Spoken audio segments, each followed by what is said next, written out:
Bitácora es un espacio para el fomento de la lectura y el desarrollo del espíritu crítico.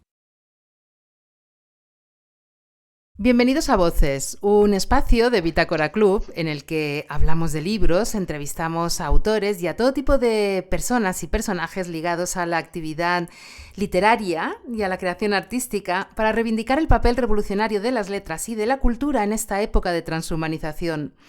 Los libros salvan vidas y hoy son más necesarios que nunca, de modo que nuestra misión es recordarlo.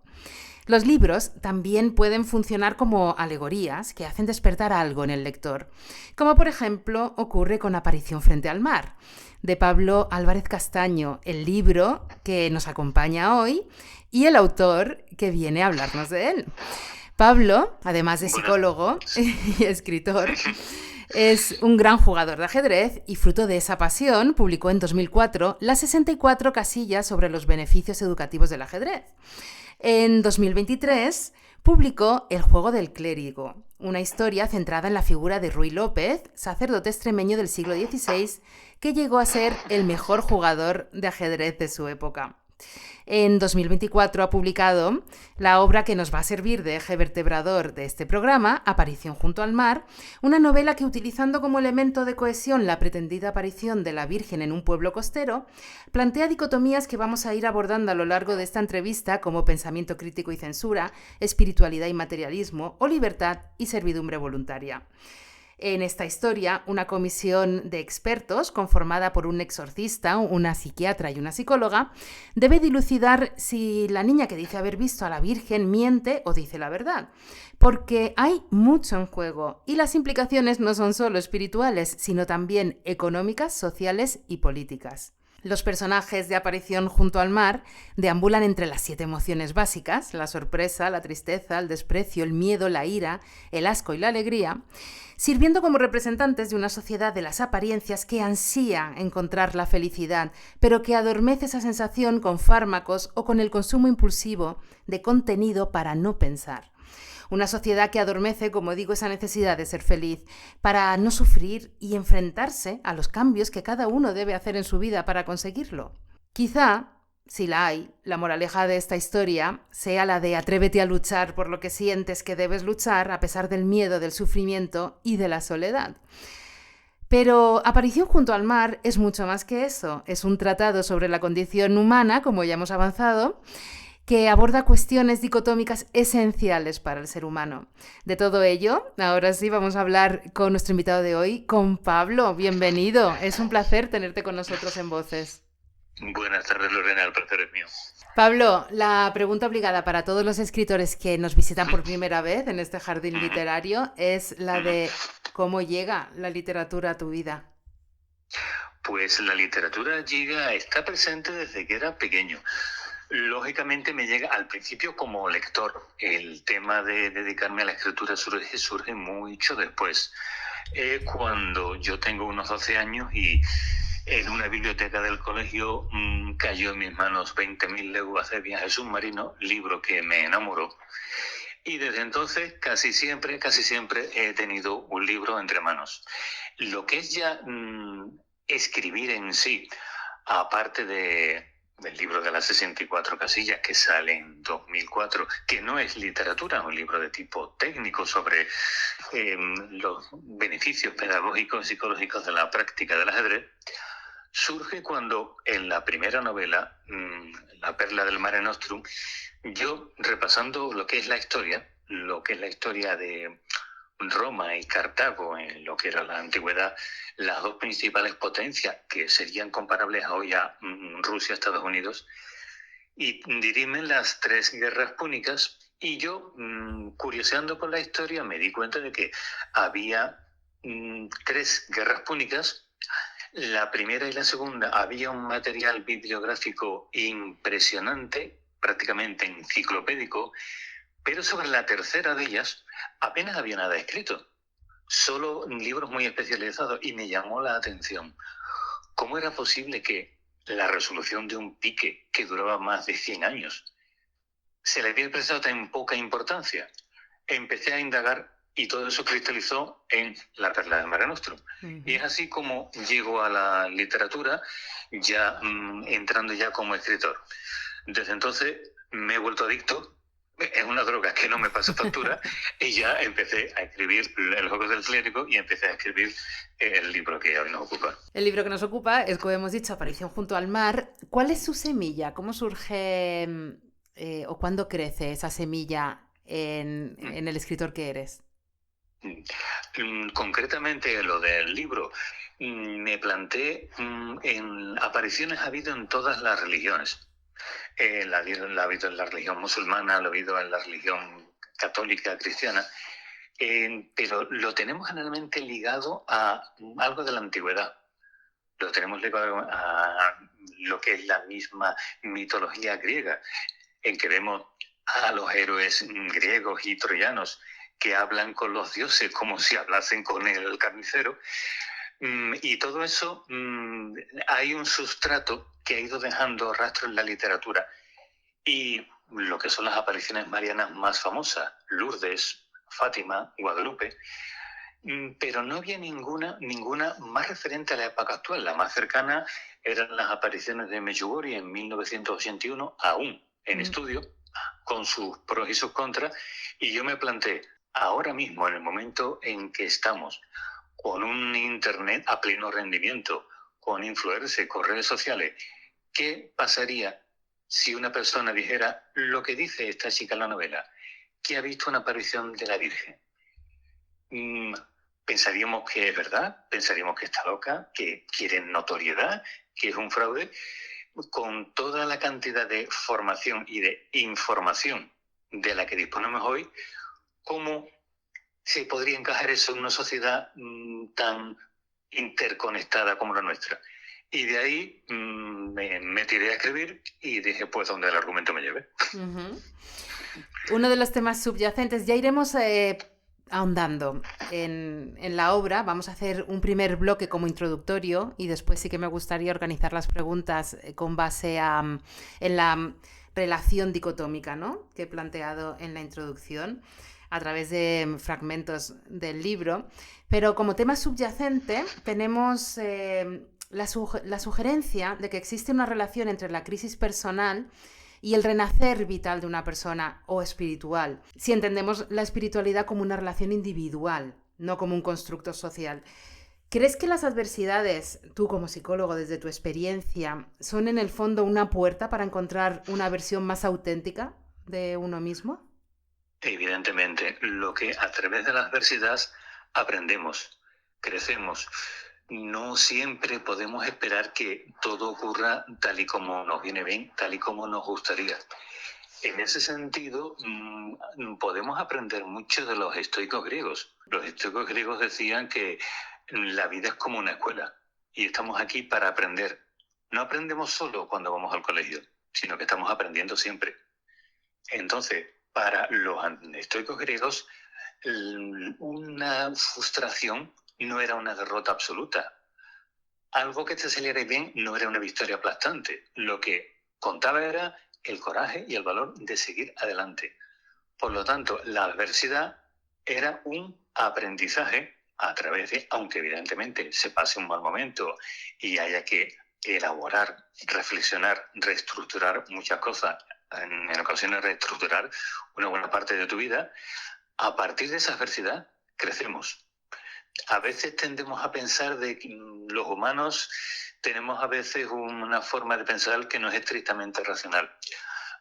A veces pensamos que asociamos el ser buenas personas con tener lo que nos merecemos. Y ya sabemos que eso no funciona así. Si eso funcionara así, a todas las buenas personas nunca le ocurrirían cosas malas. Y sabemos que la vida no funciona así. Por eso, una frustración, lo que es una adversidad, mirado desde ese punto de vista, es un aprendizaje hacia una forma de pensar más amplia. Sonia, que es la psicóloga, y estoy viendo que hay mucho de ti en Sonia. Bueno, creo que es inevitable, evidentemente, porque es psicóloga, pero ahora me estoy acordando de pasajes del libro y oyéndote digo, uy, estoy oyendo a Sonia hablar. Pues Sonia va a coger un autobús, el autobús que la va a llevar, ¿no? Porque llega en autobús en vez de coger el coche, porque hay hay un camino, ¿no? Que sigue como un precipicio y dice que bueno, que la mejor manera de llegar era esa para ella. Y va pensando, ella es muy introspectiva, está pasando por un momento muy duro en su relación también, ¿no? Una relación de pareja que parece que está abocada al fracaso o al menos a una reflexión. Y va pensando, ¿no? En lo que le dice a sus pacientes. Y en un momento determinado se acuerda de lo que le dice a los pacientes con respecto a las emociones. Y leo, no luches contra las emociones, les aconsejaba con un tono incluso algo imperativo. Las emociones existen y debemos aceptarlas sin entablar batalla contra ellas. Acéptalas. Las estás sintiendo, te están hablando y la causa de tu sufrimiento está en lo que no eres capaz de aceptar. Esto es algo que es complicado de asimilar en nuestra sociedad, en la que tendemos a adormecer nuestras emociones. Sí, así es. Lo que es ese parecido, ese paralelismo que tú ves entre lo que yo puedo expresar ahora y lo que dice Sonia, lógicamente es un mundo que conozco porque tenemos esa misma formación. Cuando escribes, siempre pones un poco de ti. A veces pones un mucho de ti. Es la referencia que tienes, es tu zona de confort, lo que te sientes cómodo. De la misma forma que Christian Jacques escribía casi exclusivamente acerca del Antiguo Egipto, de la misma forma que John Grisham escribe casi exclusivamente de temas judiciales. Es un poco el mundo en que se desenvuelve. Entonces, Sonia le llega esa misión que le es encargada de hacer un análisis psicológico de esa niña que ha tenido una presunta aparición de la Virgen, y le llega en un momento de frustración, en un momento en que se está replanteando que su vida puede cambiar por completo. Y ahí vamos a ver lo que es el enfrentamiento hacia el problema que tiene que resolver, mientras que está a punto de recibir un golpe emocional que amenaza con poner su vida patas arriba. Uh-huh. Eso es un poco la introducción, eso es un poco a la hora del problema en que se llega a enfrentar. Yo cuando intento trazar los personajes, no solamente el de Sonia, sino el resto de los personajes que van interviniendo en la narración, intento que sean personajes que tengan su dimensión, que sean poliédricos. No me gusta hacer el maestro genérico, el policía genérico y el delincuente genérico. De hecho, incluso cuando me trazo el esquema de los personajes, escribo hasta una pequeña biografía de ellos. Qué es lo que le ocurrió de pequeño, qué fue lo que estudiaron, qué momentos fueron más impactantes en su vida. E intento hacer un personaje que tenga una dimensión y que sea creíble, que tenga una narrativa que sea coherente con el acontecimiento que va a ocurrir en el momento y que están a punto de ocurrir. Un personaje característico de esto que estás diciendo es Jaime, que ya lo vamos a tratar más adelante porque es muy interesante y de esas conversaciones que tiene con Sonia son magníficas. ¿Tuviste claro en esa estructuración del contenido a través de libros del Antiguo y Nuevo Testamento que iba a ser así? ¿Tuviste claro que tenías que titular cada capítulo como un libro de la Biblia? Eso fue una idea que se me ocurrió cuando ya iba aproximadamente por la mitad de la narración. Entonces era un tema que estaba bastante impregnado de la religión, aunque es un libro, mirándolo después desde una visión global, más psicológico que religioso. Lo digo desde mi perspectiva pobre, porque cuando ya repasas y lees tanto el texto, nosotros los escritores perdemos toda capacidad como lectores. Entonces fue más o menos yendo por la mitad de la narración cuando llegué a la idea de poner los distintos libros de la Biblia. No son todos, lógicamente, porque son 73, creo recordar, del Antiguo y del Nuevo Testamento, pero era dando como una visión de qué es lo que está ocurriendo, en qué parte se está llevando y en intentar ajustar lo posible a qué es lo que va a ocurrir en el capítulo. Especialmente significativo era el título del último capítulo, del cual tampoco quiero hacer anticipaciones, para que voy a usar una palabra en inglés y hay una en español. No quiero hacer anticipaciones acerca de lo que ocurre. Y al mismo tiempo de todo lo que va ocurriendo y de la narrativa en sí, intento ir haciendo reflexiones de lo que va viviendo cada uno de los personajes. No soy de dar discursos, me gusta ir poniendo las reflexiones de forma que cada uno pueda ir asumiendo, trabajando, elaborando sobre los distintos conceptos, las distintas ideas que van ocurriendo y de las circunstancias que le ocurren a los personajes cuando van interactuando entre sí. Un ejemplo del uso de este tipo de títulos en los capítulos, y no anticipamos nada porque es al principio, cuando Sonia abandona, ¿no?, en su casa para unirse al grupo de investigación. El capítulo se llama Éxodo.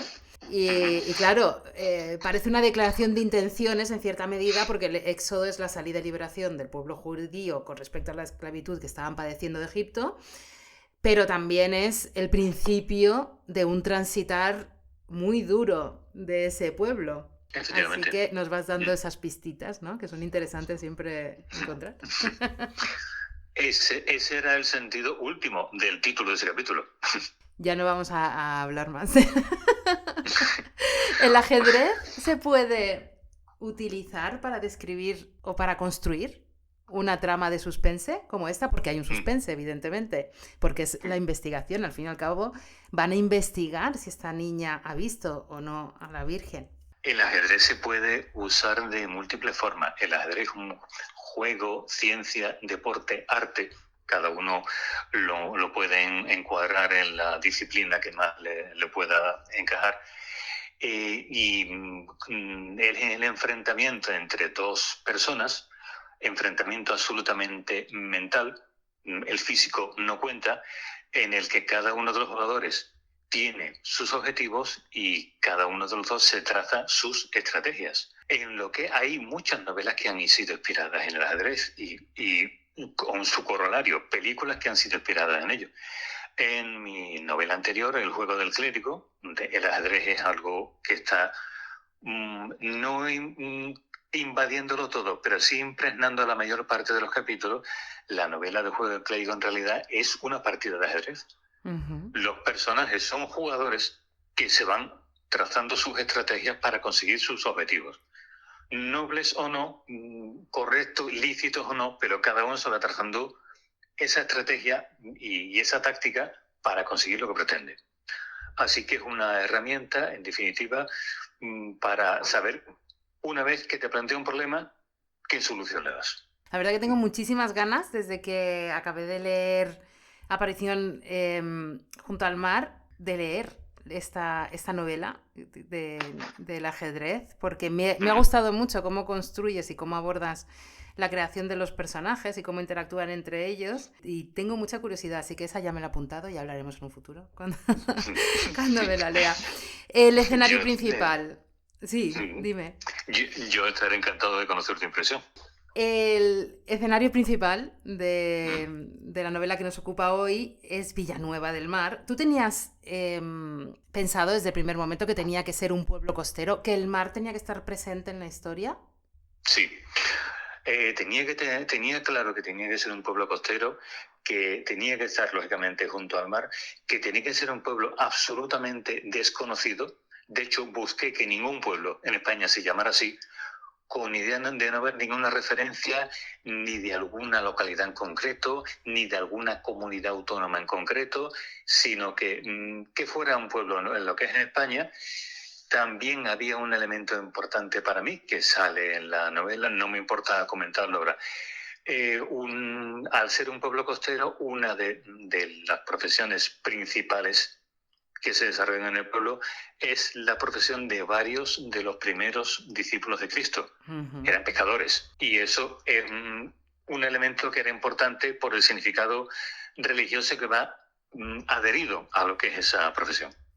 Sí, tenía claro que tenía que ser un pueblo costero y que el ambiente se debía desarrollar con esas directrices. Y el mar también, que ha sido siempre símbolo introspectivo, ¿no? También ligado al misterio y ligado al mundo onírico que está presente en tu novela también, que es muy interesante. Lo que es el mundo onírico es una representación, en muchas ocasiones lo uso, lógicamente cuando en la facultad estudias cómo se producen los sueños, la forma de interpretarlo, qué contenidos son los que tienen, cómo revelan los deseos de cada persona y a veces también los temores de cada persona, me sirve de una herramienta bastante oportuna para reflejar lo que el personaje está atravesando en ese momento. Si está contento, si está preocupado, si sufre una tensión. Y lo que es el mundo de los sueños es una especie de radiografía de lo que tenemos dentro, de qué son esas ideas que están dando vueltas en nuestra cabeza, que esa conciencia que tenemos intenta un poco ser la tapadera de que no salga, pero esa tapadera se relaja en el momento en que estamos dormidos y empieza a aflorar lo que nos gusta, nuestros deseos más ocultos y también nuestros temores más ocultos. El mar también lo relacionas con la mujer a través de la figura del padre Ángel, que es el párroco del pueblo, que se muestra también en cierta medida como protector de la niña, de Teresa. Y piensa, cuando recuerda a Ana, una pareja que tuvo, dice, o leemos en tu libro, el padre Ángel pensaba en Ana a veces y la comparaba en cierta forma con el mar. Y si al mar los pescadores le asignaban género femenino, probablemente sería porque era algo capaz de concederte o negarte grandes regalos. Y porque si te hacía algo terrible, era porque no tenía más remedio, porque esa era su naturaleza, y su alzacuello le protegía hace tiempo de esos riesgos. ¿Qué es el mar para ti, Pablo? El mar, para mí, resulta tremendamente atractivo. De hecho, mi primera novela es La perla del mare nostrum. También el mar es algo que está presente. Para mí es el origen de la vida. Para mí, para los científicos, dicen que la vida se origina en el mar. A mí es algo que casi me hipnotiza. Esa impresionante masa de agua que cubre las 3/4 partes del planeta, de lo que conocemos en ocasiones en hasta cierta profundidad, pero en las profundidades más abisales desconocemos qué es lo que puede haber y qué sorpresa nos puede deparar estando allí. Me lo tenemos asociado más al origen de la vida. De hecho, también sí se asocia a la mujer en el sentido de que es la dadora de vida, la que concibe y la que lleva a término lo que es el origen de una vida. Es algo importante para mí y por eso, lógicamente, al tener un pueblo costero, el mar tenía que ser un elemento bastante importante.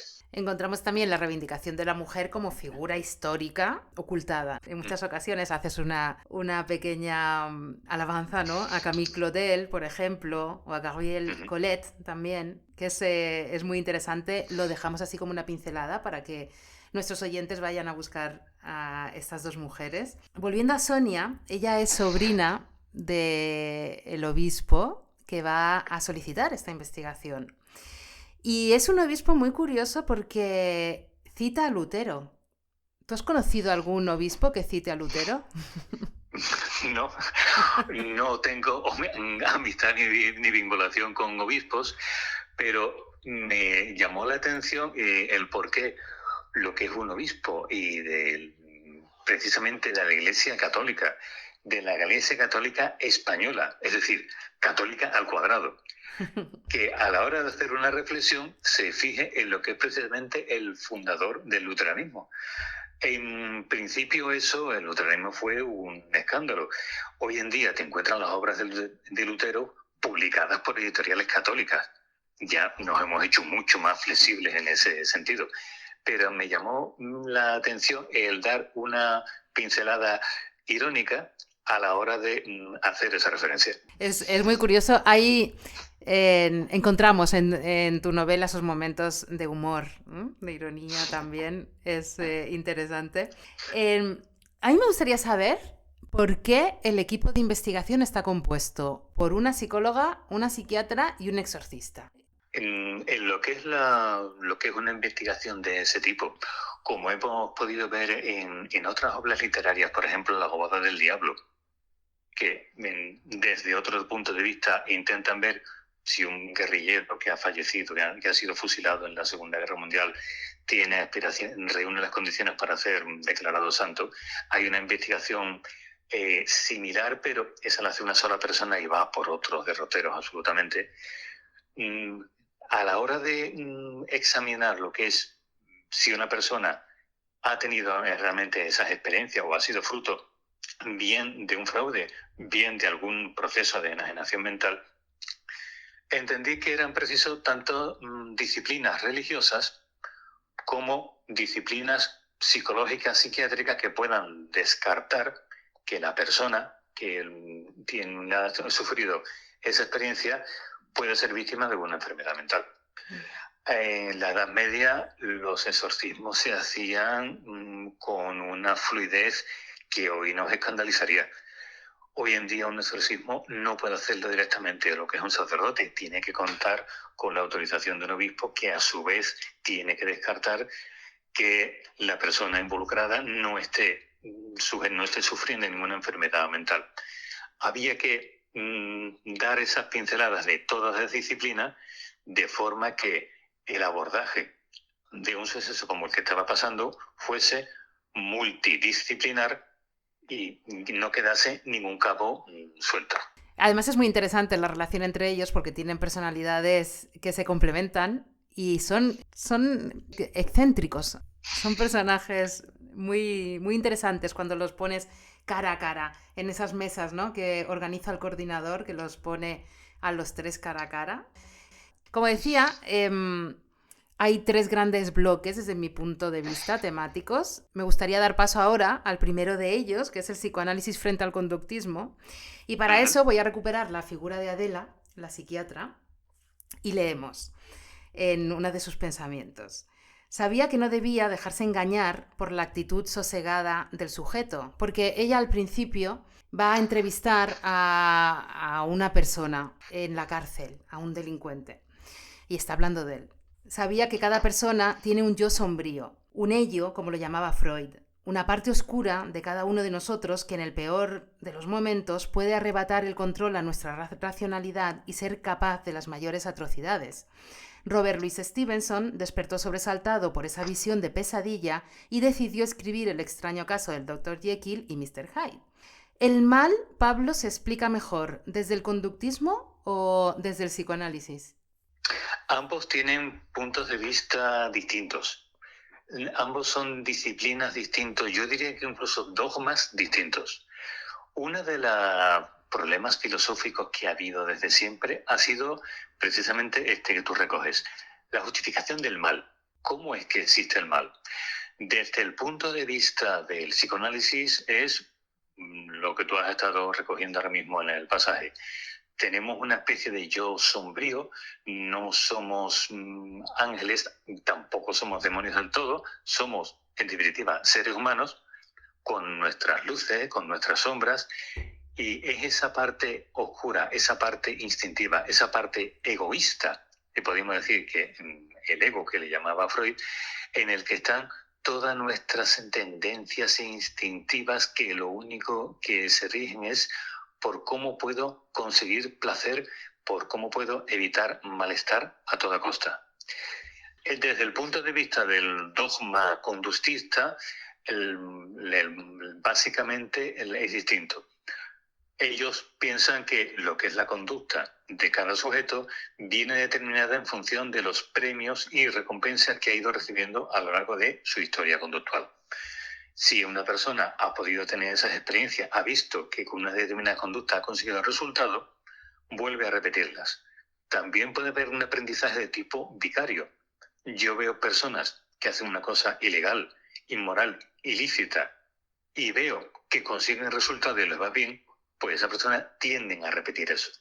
En definitiva, son dos formas distintas de ver la misma realidad, no contrarias. Yo creo que es una forma, son esquemas, son visiones distintas de lo que es ese fenómeno. Un fenómeno que a todos siempre nos llama la atención.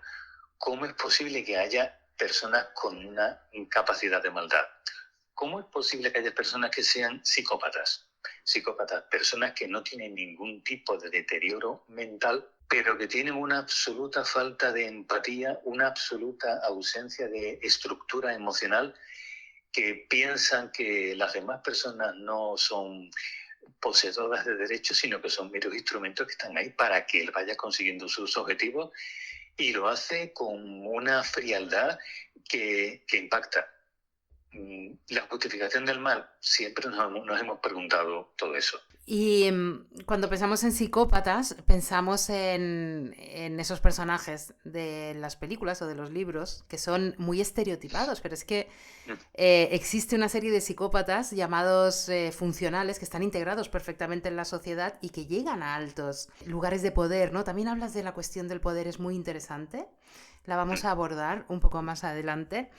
Sí, es una de las grandes cuestiones, de las grandes preguntas de cómo puede haber seres humanos que no están enfermos, porque eso no se puede considerar una enfermedad, ¿no? La psicopatía. Está considerada una enfermedad en el sentido del que existe en la CIE, en la Clasificación Internacional de Enfermedades, en el DSM-5, está registrada como enfermedad, pero te pones a pensar, desde el punto de vista moral, son personas que no tienen ningún deterioro funcional, cognitivo ni orgánico. Son simplemente personas que les importa un pimiento, el bien, el mal se consideran por encima de eso. Un psicópata, si te ve a ti en un cementerio llorando por la pérdida de un ser querido, el psicópata no se conmueve. El psicópata no se entristece. El psicópata, en todo caso, puede llegar a sentir un poco de cortesía por cómo te encuentras tú. El cine nos ha regalado visiones de psicópatas, cuchillo en mano, planeando asesinatos con una minuciosidad enfermiza, pero existe, como tú ahora bien recogías ahora mismo, existe un tipo de psicópata adaptado, que no ha delinquido, que es una persona encantadora con las personas que empieza a conocer, con las que se empieza a relacionar, pero que a la pareja le hace pasar un infierno, con los compañeros de trabajo, de estudio, es un tirano. Y de hecho, si uno mira los grandes escándalos económicos que ha habido en el último tiempo, han sido protagonizados por psicópatas. No hemos caído en eso, pero personas con esa frialdad que lo que piensan es, a mí que me viene bien. No se preguntan cuál es la forma correcta de proceder, sino yo cómo me beneficio. Y de grandes escándalos económicos, los principales protagonistas son psicópatas. Bueno, son perfiles de personas también buscados en ciertas empresas, justamente por eso. Por esa frialdad y esa que no se van a desviar jamás de su objetivo. Por eso da muy buenos resultados económicos, porque no hay ningún factor emocional o sentimental de empatía o ligado a la empatía. Y son perfiles que son buscados y por eso llegan a situaciones de poder también. Este tema es muy interesante. Ya te robaré tiempo en un futuro para hablar de esto en un programa especial sobre eso, porque me parece muy, muy interesante. Hay algo que me preocupa mucho desde que he leído tu novela, y es lo que las melodías del teléfono dicen de nosotros. Y yo estoy muy preocupada. Porque lo señalas en varios pasajes, por ejemplo, por poner un ejemplo, la alarma del teléfono de Teresa, de la niña que dice haber visto a la Virgen, suena el canon de Pachelbel, que es precioso, es una maravilla. En Sonia, cuando le llama a Roberto, desaparecido en combate, ¿no? La canción de la película. Eso tiene un porqué. Jaime, que es el profesor, que fue el profesor de esta niña, de Teresa, suena al tono de la Bella Durmiente de Tchaikovsky también, que es precioso. ¿Tú qué melodía llevas en tu teléfono? Yo llevo Piratas del Caribe. ¿Ah? Un psicólogo que lleva Piratas del Caribe. No sé cómo interpretar esto. Porque soy más peliculero. Yo estoy preocupada porque no tengo sonido. Lo tengo siempre en silencio prácticamente. Así que no sé qué dices eso de mí. No me lo digas. Eso ya me lo dirás en Petit Comité. Pasando al siguiente bloque temático, que es el pensamiento crítico frente al pensamiento inducido y la censura. Vamos a ligarlo un poco. Ahí Jaime brilla como el lucero de la noche. Jaime es un profesor que se ha convertido en humanista después de haber pasado por el desierto. Podríamos verlo un poco así. Y habla de la educación de la necesidad de desarrollar el pensamiento crítico en la educación y le dice a Sonia en una de sus conversaciones. Y esto ocurre porque nuestra cultura es tradicionalmente analítica, racionalista y aristotélica, mejor dicho, aristotélico-atomista, y para colmo, judeocristiana. Todo eso ha llevado a nuestra educación a separarse en saberes compartimentados especializados en materias particulares. Y ha sido todo de forma absolutamente verbalista, ya que el lenguaje es el instrumento esencial del pensamiento lógico y analítico. La creatividad, dirá más adelante, y el pensamiento divergente han sido relegados al grupo de los parientes pobres. Todo el mundo dice que son importantes, pero siempre salen peor en la foto. Por lo tanto, una de las finalidades esenciales es habilitar al alumno a no tragarse todo lo que viene en Google, sino a situarse ante los hechos de una manera flexible y crítica. Qué importante es el espíritu crítico en la sociedad de la información, ¿no, Pablo? Por supuesto que es importante. Yo asisto con preocupación, Lorena, en los últimos años a una presencia del dogmatismo en muchos medios de comunicación, en series, en películas. Nada aparentemente más inocente que una simple peliculilla o serie de televisión, y a veces si tú lo miras y lo analizas, es impresionante la cantidad de ideología que puedan, de un signo de otro, que puedan intentar inducirnos de esa forma, de una forma amable, de una forma simpática. Entonces, es una cosa que yo veo y que me preocupa. Me preocupa en ese sentido porque ya estamos en el siglo XXI, un momento en que los dogmatismos parece que ya debían de ser superados, pero siguen insistiendo, también porque el dogmatismo es una trinchera muy fácil de defender. Los buenos, los malos, esto quiere decir esto quiere decir lo otro, no hay matices, no hay que reflexionar. La preocupación que yo siento es esa, que hay personas que no levantan la vista de la puñetera pantalla y se ponen a reflexionar, a pensar con serenidad, a pensar con racionalidad y a intentar despojarse de los apasionamientos que hay a algunos temas que no pueden causar. Principalmente en la sociedad nuestra, los grandes apasionamientos son la religión y la política. Son temas por los que hay personas que son extremadamente sensibles. Son temas que apasionan a muchas personas.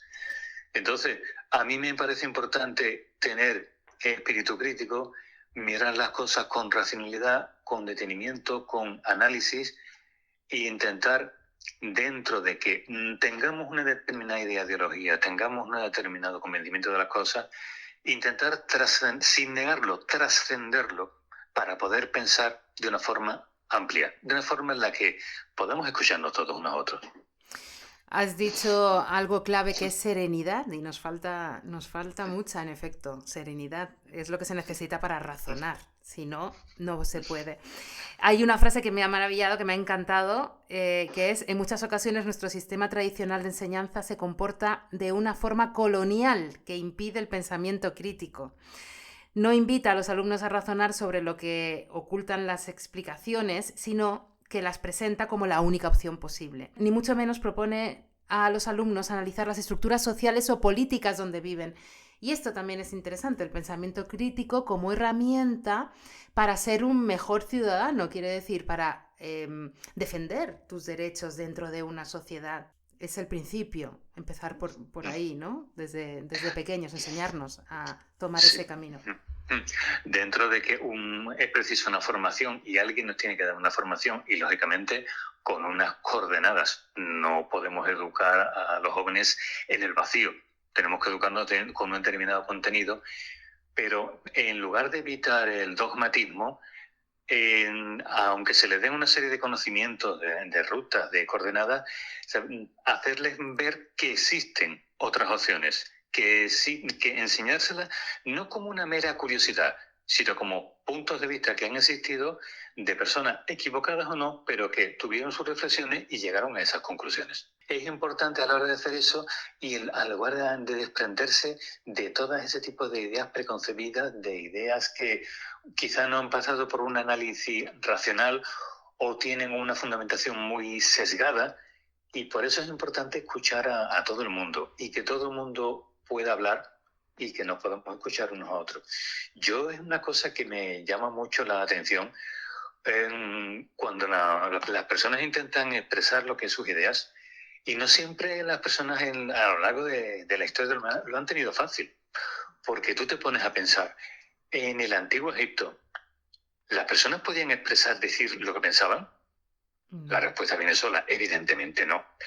En el Imperio Romano, en la República Romana y posteriormente en el Imperio, ¿las personas podían expresar lo que pensaban? Evidentemente no. Si nos vamos más adelante, en la época de la Inquisición, en España, en Italia, ¿las personas podían decir lo que pensaban? No. Y si vamos a repasando dictaduras de distintos signos, países que hay en este momento, en el planeta, en la que las personas no pueden expresar lo que dicen, uno llega a la conclusión de que la libre expresión de las ideas, que hoy nos parece tan natural y tan lógica, a lo largo de toda la historia ha sido muy infrecuente. Efectivamente, el dogmatismo necesita censura, porque si no, no se puede instaurar, porque habría muchas preguntas, como bien dices. Y en tu historia, esa censura toma la forma de Doña Josefa, que es la profesora que muchos de nosotros podemos recordar a alguien así en nuestra vida, ¿no? Hombre o mujer, que tú la relacionas a los hombres libro de la novela de Fahrenheit 451, Los censuradores del conocimiento. Y también va ligado a la cultura de la cancelación actual. ¿A la cultura de la cancelación? Sí, en el sentido de que actualmente las personas que se salen o que manifiestan una opinión contraria a la de lo políticamente correcto o lo que se supone que tiene que decir, depende en qué ámbito, es cancelado en las redes, en todos los ámbitos, tanto personales como profesionales. El monje destructor de libros de la novela El nombre de la rosa ha tenido muchos colaboradores. Bueno, también, a lo largo del tiempo. Ha habido distintos sistemas en los que cuando alguien ha experimentado una determinada reflexión en la que ha intentado exponer algo, o bien se ha visto callado por fuerza, o bien se ha visto demonizado, se ha visto estigmatizado, porque no era porque era una persona. Lo hemos visto en tiranías de todo tipo, porque son las personas molestas, son personas que a lo mejor llegan a la reflexión y lo que dicen no es algo que resulte cómodo. De hecho, en Irán, cuando triunfa la revolución de Khomeini, cuando el Shah tiene que marcharse porque llega una teocracia donde llega el Ayatollah Khomeini, una de las primeras medidas que toma Khomeini fue prohibir jugar al ajedrez. Uno piensa, ¿qué tiene que ver? El ajedrez no sale en el Corán y por lo tanto no puede ser bueno. ¿Qué implica jugar al ajedrez? Dos personas pensando son peligrosas. En algunos regímenes, dos personas que piensan son peligrosas. Pueden llegar a la conclusión de que porque hay una determinada élite tecnócrata religiosa de algún tipo que tiene que gobernarnos a nosotros. Y eso es algo que para un dogmático no debe de ocurrir jamás. Y por otra parte, nos encontramos en una sociedad algo neurótica. Yo estoy pensando ahora que estamos viviendo esta revolución que llaman de la inteligencia artificial. Cuando le pides a una inteligencia artificial, al menos a las que yo he tenido acceso y las que veo también en redes, una imagen de una escena donde hay seres humanos, los colores son muy, muy fuertes. Es casi una distorsión. Es como un mundo oligofrénico, con los rasgos de las personas exagerados. Es todo muy, muy agresivo.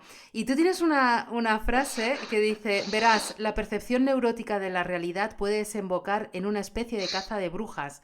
Llegas a ver enemigos por todas partes. Y si lo ligas todo, dices, madre mía, no sé dónde estamos viviendo, qué tipo de sociedad y hacia dónde nos está llevando. Ha ocurrido en distintos momentos de la historia. De hecho, en la caza de brujas, con el senador McCarthy, cuando en Estados Unidos fue una temporada que le dio por ver comunistas por todos lados, y ocurre precisamente en un país donde se jactan de ser los talantes de la libertad, de la democracia, los líderes del mundo libre, pero resulta que cuando había personas que pensaban de una forma distinta, no estaban bien vistos. Quien se jacta a veces de algo, después siempre llega un momento en que hay algunas cosas de las que no me puede venir bien que se hable, de las que hay que matizar, y porque no vienen bien, porque no resultan cómodas. Siempre, ya te digo, lo que es cada gobierno intenta influir en la actitud y en el comportamiento de los ciudadanos. En las tiranías se hace a través de la represión policial. En las democracias se hace a través de la sugestión y de la propaganda. Pero todos los gobiernos intentan lo que es influir en lo que es la conducta y lo que es los sentimientos y las actitudes de los ciudadanos. El espíritu crítico, desarrollarlo también requiere de valentía. Como dice Jaime, le dice a Sonia, ser lúcido siempre trae de vez en cuando un poco de amargura. Descubres la oficialización de la esencia de algunas personas, vileza, cainismo, acriticismo. He visto a personas realmente atrapadas y cautivas de sus propias ideas, a veces incluso de ideas de otros. La ignorancia y el dogmatismo han sido para mí una especie de peligro, como una amenaza que siempre se arrastraba cerca, como Doña Josefa. Doña Josefa, menudo personaje. ¿Tú pensabas en alguien cuando creaste ese personaje? Que no habla, pero está presente, está ahí acechando. No pensaba en nadie en concreto. Me imaginaba un personaje ficticio, me imaginaba un que había vivido toda su vida en el pueblo, que había desarrollado su actividad como profesora en el instituto, que había llegado a considerar un poco como suyo, y que alguien que viniera con ideas un poco distintas, pues podía ser alguien peligroso, alguien a quien tener vigilado. Te aseguro que no pensé en nadie en concreto. Pensé, ya digo, en una persona a la que una bocanada de aire fresco y de ideas nuevas pues podía resultarle incómoda. Pues es francamente interesante cómo está presente sin estar presente. Por cierto, te tengo que dar las gracias por restaurar la justicia con respecto al análisis conductual de las personas, que se ha puesto tan de moda, ¿no? En Internet, también en YouTube y todas estas plataformas, en las que dicen siempre que cuando una persona está hablando y mira a un lado o al otro, puede ser significativo de que como que está mintiendo, ¿no? Y tú a ese respecto escribes, está muy extendido el pensar que cuando se mira a la derecha se está mintiendo porque se accede a la zona creativa del cerebro. Mientras que si se mira a la izquierda se accede a los recuerdos y por lo tanto se está diciendo la verdad. ¿Y no es así? Pregunta Jaime, dice Sonia, porque están hablando ellos, es que sus conversaciones son magníficas. Dice, en absoluto, es una malinterpretación de los conceptos de la programación neurolingüística. Muchas gracias, porque ¿cuántas veces me habrán dicho? Yo soy una persona además que tengo, no sé si es la manía o porque simplemente es mi manera de hablar, miro mucho a la izquierda o a la derecha, a la parte superior, y no estoy ni inventándome ni recreando nada, o sea, que no responde a esos patrones. Así que te doy las gracias por restaurar la verdad. Es una de las falacias que puede resultar divertida de ver en una película, divertida de ver en una serie de televisión, pero no es una cosa que haya un fundamento científico. Hay estudios al respecto de que si se mira hacia la izquierda o hacia la derecha, se puede acceder a una parte determinada del cerebro.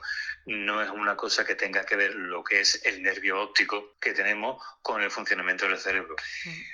Si lo aplicamos un poco de lógica, llegaremos a la conclusión de que entonces cada persona tenemos que tener un conocimiento anatómico de cómo funciona el cerebro. El cerebro tiene 2 hemisferios y sabemos que cada hemisferio se las entiende con un tipo de información distinta. Hay el hemisferio izquierdo que procesa más información de tipo analítica, matemática, mecánica, mientras que el hemisferio derecho es la parte de la imagen, la parte más estética. Incluso hay quien se basa en eso y dice que si las personas humanas no tuviéramos que dividir en 2 grupos, lo más oportuno sería decir intelectuales y artistas. Pero no hay un fundamento científico para eso, así que mires a donde mires cuando pienses, puedes quedarte tranquila. Gracias. Me siento más liberada. Para dejar este primer bloque y pasar al de espiritualidad y materialismo, voy a utilizar la figura del Padre Ángel también, que es esa representación del párroco del pueblo, típica, ¿no? Que tiene menos recursos que los párrocos de las grandes ciudades y siempre se siente... Es el que peor sale en la foto también, ¿no? Como le ocurre a las letras y al pensamiento crítico. Y dice, al comprobar el gran desarraigo de las personas y el progresivo deterioro de sus creencias, había sentido deseos de abandonar ese pueblo a su propio materialismo y desagradecimiento.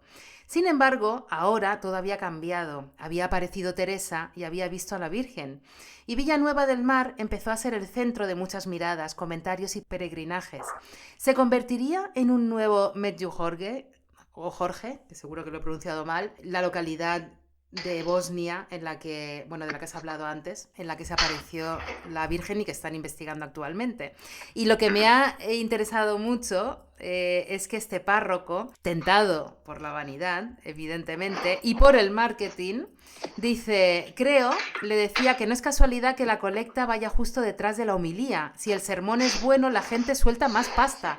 Yo esto no lo había pensado nunca, claro. El marketing en la iglesia es fantástico.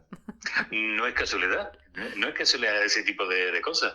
La coincidencia no existe, como decía el personaje de V de Vendetta. Existe la apariencia de la coincidencia. Entonces, lo que es el Padre Ángel, intenté retratar un sacerdote, intenté retratar un hombre. Aparte de que fuera un guía espiritual, que decir que había tenido antes pareja, había conocido otro tipo de vida y había decidido seguir la vocación sacerdotal porque es lo que de los impulsos el que le resultó más fuerte.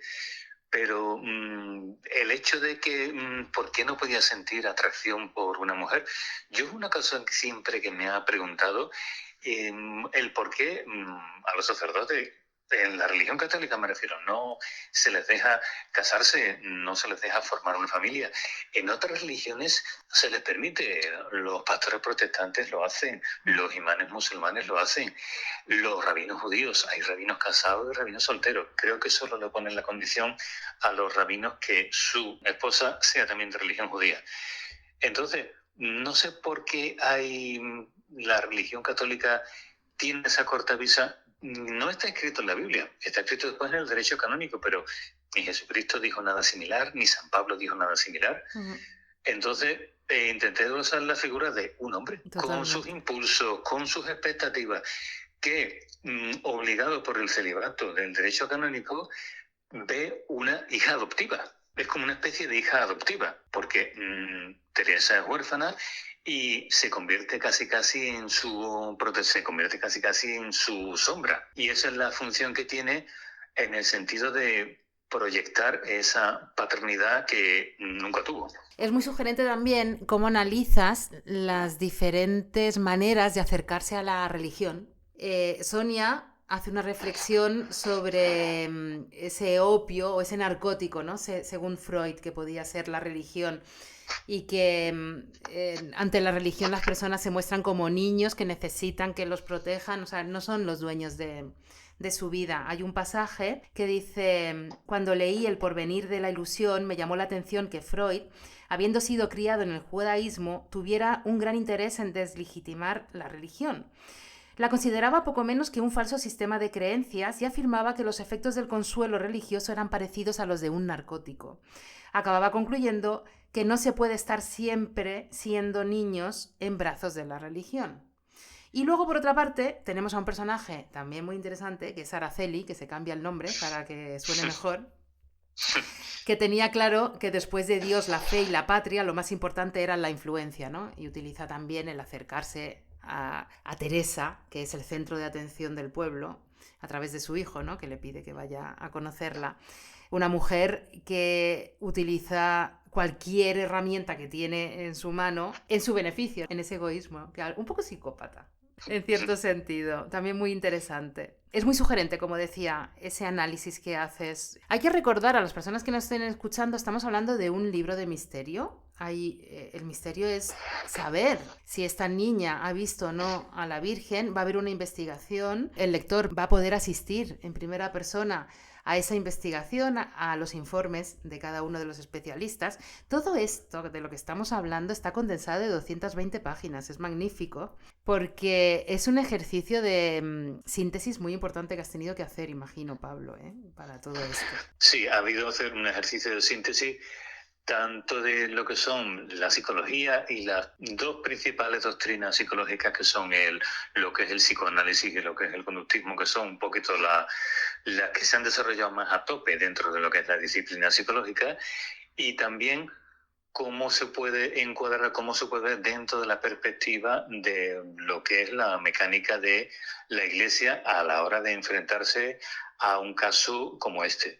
Lo que es la Iglesia, la novela lo reflejo y lo reflejo de una forma bastante clara, prefiere arriesgarse a declarar un suceso como no sobrenatural, a equivocarse, que a autentificar un fraude.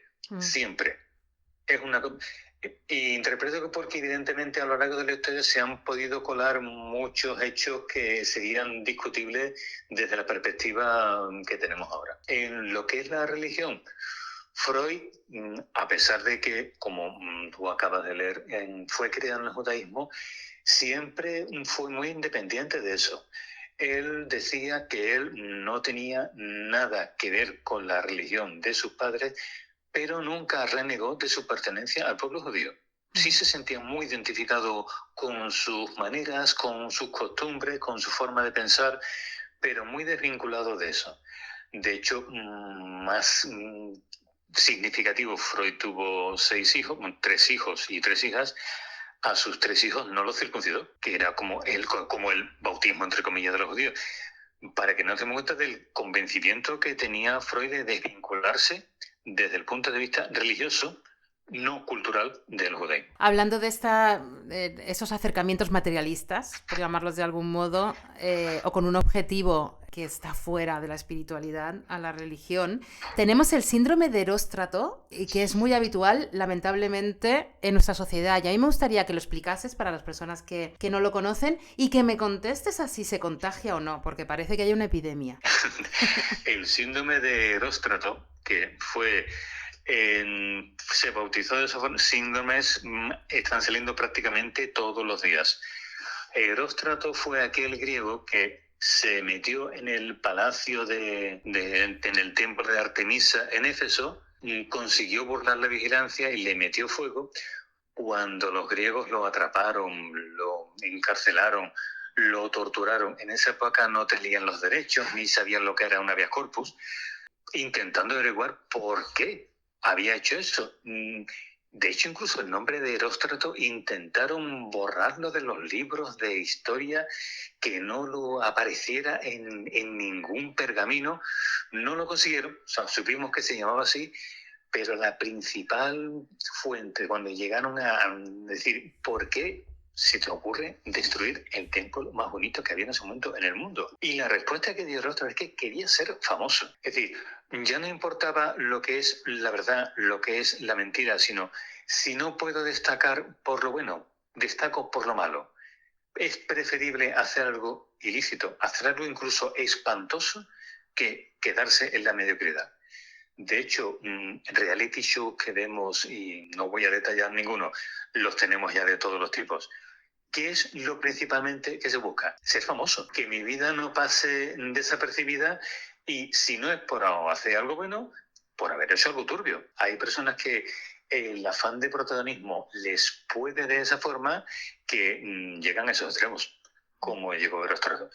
Así que incluso hubo dificultades para saber cómo se llamaba el hombre que había hecho este tamaño desastre. No lo llegaron a ocultar finalmente, y bueno, se le ha bautizado con el nombre del síndrome de Eróstrato, al que yo tengo que ser famoso y conocido a toda costa. ¿Y se contagia? En principio no. En principio no es una cosa contagiosa.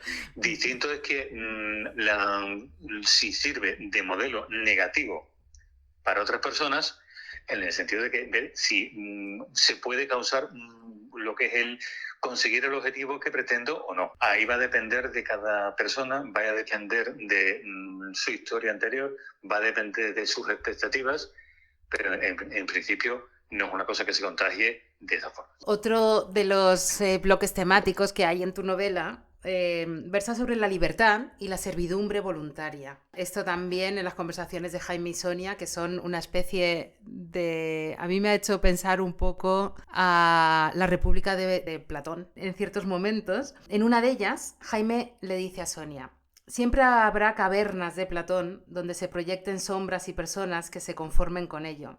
Y esto me recuerda al Cifra de Matrix, por ejemplo, ese personaje que pacta con las máquinas, con los programas, con el señor Smith, que le devuelvan a la Matrix mientras él pueda creer que se está comiendo un filete, ¿no? Tengo eso, desde que vi esa película lo tengo marcado en el cerebro. O cómo recoges, en Aparición junto al mar también, el fragmento que rescata a Adela en sus pensamientos sobre la Odisea, cuando Ulises cae en la red de placeres de la diosa Calipso, ¿no? Y ella se queda pensando en, a pesar de poder quedarse ahí disfrutando de esos placeres de la eternidad y de todas las cosas buenas, decide abandonar eso, pasar por una serie de momentos terribles y verse expuesto a la vejez, a la enfermedad y a los problemas familiares y aburridos, ¿no?, que nos pueden abordar a todos en la vida. Sí, es una forma de ver las cosas. Matrix, prácticamente el argumento principal de Matrix está sacado de la caverna de Platón. Prácticamente se ha desarrollado, se ha hecho más sofisticado, se ha introducido lo que es la tecnología, pero principalmente lo que es el argumento de las hermanas Wachowski estaba totalmente inspirado en lo que es la caverna de Platón. De hecho, había una película anterior a Matrix que se llamaba They Live, Ellos Viven. Fue una película de los años 80 menos conocida, con una producción ya peor, en la que el protagonista era lo que es un hombre que trabajaba de albañil, que iba de una ciudad a la otra, consigue trabajar en una ciudad, se alquila lo que es un apartamento, ve delante del apartamento una casa en la que con mucho misterio hay gente que entra y sale. Un día decide entrar en la casa, descubre un cajón de gafas negras y dice: mira, por lo menos me llevo unas gafas negras.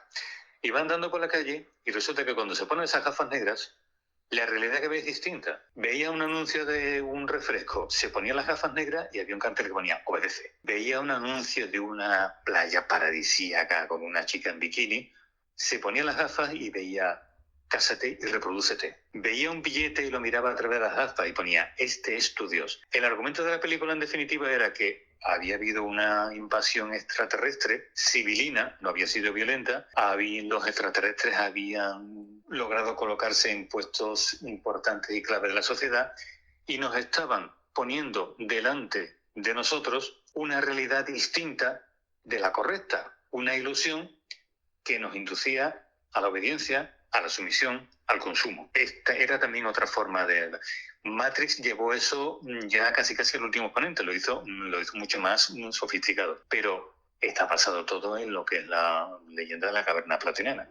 Hablábamos de servidumbre y, por supuesto, la servidumbre al poder, que va a describir Jaime también en sus conversaciones con Sonia. Tampoco es cuestión de destripar todo el libro, así que lo vamos a dejar ahí.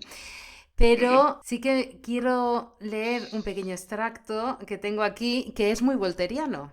A mí me ha recordado al Cándido de Voltaire. Dice: empecé a contemplar las injusticias, sabía que no estaba en mi mano solucionar casi nada, y en ocasiones me hubiera gustado ser una especie de médico y haber curado la miopía del dios del dinero, si es que existía. Muchos compañeros se autoengañaban, decían que era una forma de hacer la mejor empresa posible. Yo me di cuenta de que la mejor empresa posible no siempre lo es para todos, y el mejor mundo posible tampoco lo es para todos. Por eso te decía que me sonaba al Pangloss, a ese personaje de Candide, que no hacía más que repetir: estamos en el mejor de los mundos. Y Candide, pues, o Cándido, se da cuenta a lo largo de la historia de que de eso nada, de que el mejor de los mundos ni muchísimo menos, y que hay que cultivar cada uno nuestro jardín, ¿eh? Así que tu libro sí tiene también una parte del espíritu de Voltaire. Yo creo que la mayoría de los gobiernos se intentan convencer a sus ciudadanos de que vivimos en el mejor de los países posibles, de que vivimos en el mejor de los mundos posibles. Yo es una cosa que intenta, se tenga el sistema de gobierno que se tenga, siempre hay un intento en mayor o menor grado de promover sentimientos patrióticos, de hacer que la gente piense que su país no es un país como otro cualquiera, se vive mejor que en cualquier otro. Y de eso y para eso hay quien ha usado los argumentos de lo más peregrino. Pero es una cosa que, sí, es una cosa que tenemos presente. Es una cosa que insisten mucho en eso. El tema, ya digo, el tema de lo que es la caverna platoniana está basado precisamente en eso. ¿Qué realidad nos quieren presentar? ¿Qué tipo de argumentos tan sesgados nos quieren hacer para convencernos algo de lo que no es obvio? Para convencernos de algo cuando las evidencias están apuntando en sentido contrario. Así que análisis, análisis, análisis. Absolutamente. Y ya para acabar, sí que me gustaría ligar los conceptos de literatura y de libertad para abordar la necesidad de liberar a la literatura de la catalogación y dogmatismos, si queremos llamarlo así, a través de un extracto también de tu libro que habla sobre la percepción, porque hay mucha psicología, como bien decías al principio, y desde luego es un libro psicológico, pero no quiero que los oyentes se piensen que es un tratado filosófico. Eso está ahí en las entrelíneas, es accesible, tiene muchísimas curiosidades, se aprende muchísimo y luego está ese misterio que tenemos que dilucidar de si Teresa ha visto o no ha visto a la Virgen y las implicaciones también que se derivan. Pero hablando de la percepción, hay una frase que dice: la percepción que tenemos de las cosas depende de lo que sabemos de ellas. Esto es muy importante, ¿eh? Parece algo simple, es una frase compleja. Y yo quiero preguntarte si consideras que la calidad de un libro, o las personas que dicen que un libro tiene o no, los críticos literarios o personas con cierta influencia que pueden decir que un libro tiene calidad o no, va más allá de los rasgos casi científicos, ¿no? Que se pueden analizar como patrones en los personajes, estructura, trama, bueno, todo esto, pero más allá de eso, si no depende también de la persona que lo está analizando y del público que está leyendo eso, para ligarlo, ¿no?, a esta frase de la percepción que tenemos de las cosas depende de lo que sabemos de ellas. ¿Tú qué opinas? Totalmente. Sí, totalmente. Lo que es la valoración, lo que es el juicio de un libro, de una película, de una obra de arte, al ser algo subjetivo, la persona que vaya a juzgar, no me gusta la palabra juzgar, a valorar, lógicamente va a tener en cuenta su perspectiva, va a tener en cuenta su historia personal, va a tener en cuenta un montón de factores en ese sentido. Creo que todos hemos visto críticas, comentarios de libros, de novelas, de películas, en los que ha habido un crítico pretendidamente profesional. Esto es una obra maestra. Creo que ha dicho crítico de esta película, este libro, no hay por dónde cogerlo. Y están hablando del mismo. Entonces, viene muy en función de lo que es cada uno. Yo creo que en la literatura de calidad, en mi impresión modesta donde las haya, la literatura no consiste solo en decir frases hermosas. La literatura consiste en reflejar lo que es una sociedad, lo que es un hecho en presente, y de hacerlo con verosimilitud, de construir unos personajes adecuados, de que haya un andamiaje argumental coherente. Ya puede ser novela negra, novela fantástica, novela de misterio, novela policíaca. La literatura de calidad consiste en que esté construida con esmero, con una coherencia a la hora de relacionar los distintos elementos que tienen entre ellas. Uh-huh. Yo puedo a lo mejor imaginarme en una novela un personaje muy exótico y muy atractivo, pero a lo mejor no me hace avanzar la trama ni un milímetro. ¿Para qué lo necesito? No tiene mucho sentido lo que ponerlo. Entonces, es lo que siento yo a la hora de hacer lo que es una literatura de calidad. Evidentemente, habrá libros que nos podrán impactar más que otros, en función de nuestras experiencias, en función de nuestras expectativas. También yo he leído libros a distintas edades y he captado cosas muy distintas, porque necesitaba tener una serie de experiencias que ahora he tenido que no tenía la primera vez que los leí, y me dificultaba más el captarlo en eso. Vamos cambiando, vamos aprendiendo cosas, vamos relativizando las cosas y vamos tomando perspectiva. Y en ese sentido mejoramos y nos podemos hacer más diestros a la hora de apreciar ese tipo de historias y de subhistorias cuando nos acercamos a la literatura. ¿Tienes algún libro en mente cuando me hablas de un libro que a ti te haya parecido bueno, muy bueno, o que haya sido importante en tu vida para que nos recomiendes?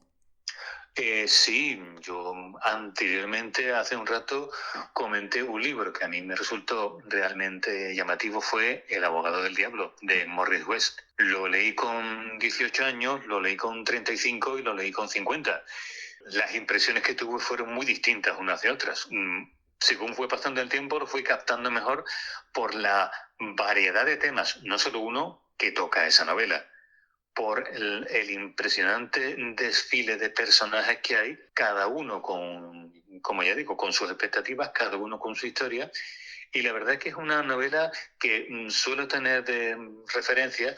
No es la única, si me acerco y tengo otros libros de referencia, pero fue una novela que siempre recuerdo por la cantidad de sensaciones y de enseñanzas que me ha dado, y sobre todo de elementos de reflexión sobre los que he podido después basarme para ir pensando. ¿Consideras que la libertad se puede alcanzar a través de la literatura? La libertad. A través de la literatura puedo tener conocimiento de cosas de las que a mí no se me había ocurrido. Puedo, a través de historias, conocer lo que es la vida que han tenido otras personas, conocer puntos de vista de los míos. Sí es una cosa que me puede posibilitar el intentar romper algún tipo de barrera mental y poder considerar ideas, pensamientos, reflexiones que a mí se me ha ocurrido. La verdad es que sí. Es una cosa importante. A través de la literatura podemos conocer mundos, a lo mejor que del pasado, países que no hemos visitado, y nos da esa opción de abrir esa puerta hacia lo desconocido, hacia lo que otra gente puede enseñar. Si miramos los grandes escritores, Homero, Dante, Virgilio, Quevedo, nos están hablando ahora, a través de lo que sus libros nos están diciendo, nos están contando su vida. Si los científicos, yo suelo decir que si los científicos se empeñan en decirnos que la materia está formada por átomos, yo me atrevo a decir que nuestra vida está formada por historias. La vida como una sucesión de libros. Es poético. Ya lo vamos a dejar aquí. Te agradezco muchísimo tu tiempo. En Bitácora consideramos que la libertad se halla en el conocimiento, pero un conocimiento que habría que matizar libre de las riendas o de las cadenas de una cultura en concreto, sino un conocimiento universal. De modo que gracias, Pablo, por tu tiempo, pero también por habernos hecho más libres, gracias al conocimiento que encierra Aparición junto al mar, que yo me empeño en querer llamarlo Aparición frente al mar, y no sé por qué. Así que muchísimas gracias. Gracias a ti por haber podido compartir este rato con vosotros. He estado muy a gusto. Gracias. Y ya sabes que estás invitado aquí, que este es tu jardín, y que, bueno, de todas formas ya te tentaré para hablar de tu libro sobre el ajedrez, por supuesto, y de compartir otras conversaciones. Muchísimas gracias. Bueno, si me vas a tentar, tú sabes que la mejor forma de superar una tentación es caer en ella. Pues eso, esto me lo tomo también como un consejo. Vamos a apuntárnoslo todo. Caigamos en las tentaciones. Gracias, Pablo. Gracias. Un saludo.